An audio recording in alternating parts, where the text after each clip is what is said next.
Deixa aí no sol, mano, pra ficar da hora. Bota no álcool mesmo. É? Quem tem álcool? Não tem não.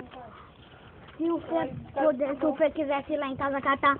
Eu não, depois eu Joga mando sal nela, vamos ver o corpo dela reagindo ao sal secando totalmente.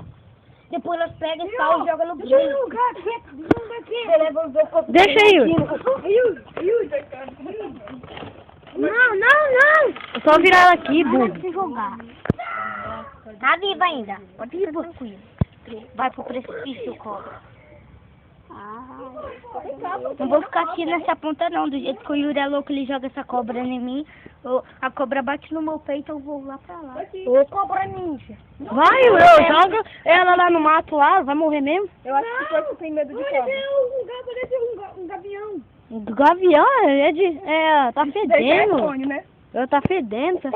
Então o urubu pega. Então deixa eu ali. Pô, joga bem ali, ó. Daí, né? Fica olhando assim, ela fica até de pé. Cara, vamos esperar Olha ali, ó.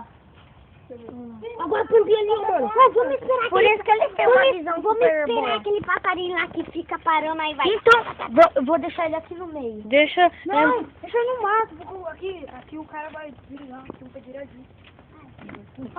Ele é muito bom. Deixa lá no pasto lá. É mesmo, né? Eles não vão fazer nada, não. Porque Não pasto, mas quem fica lá é os gavião, os boi. Não tá lá? Olha lá. Tem direitinho. Cadê o coice? Foi ele. Ele tá vendo nós bem de pertinho, como eu tô vendo você. Você tá vendo eu de pertinho? Sentiu o cheiro de carniça. Eu também. Olha lá, tá viva? Ó, que veio agora. Agora.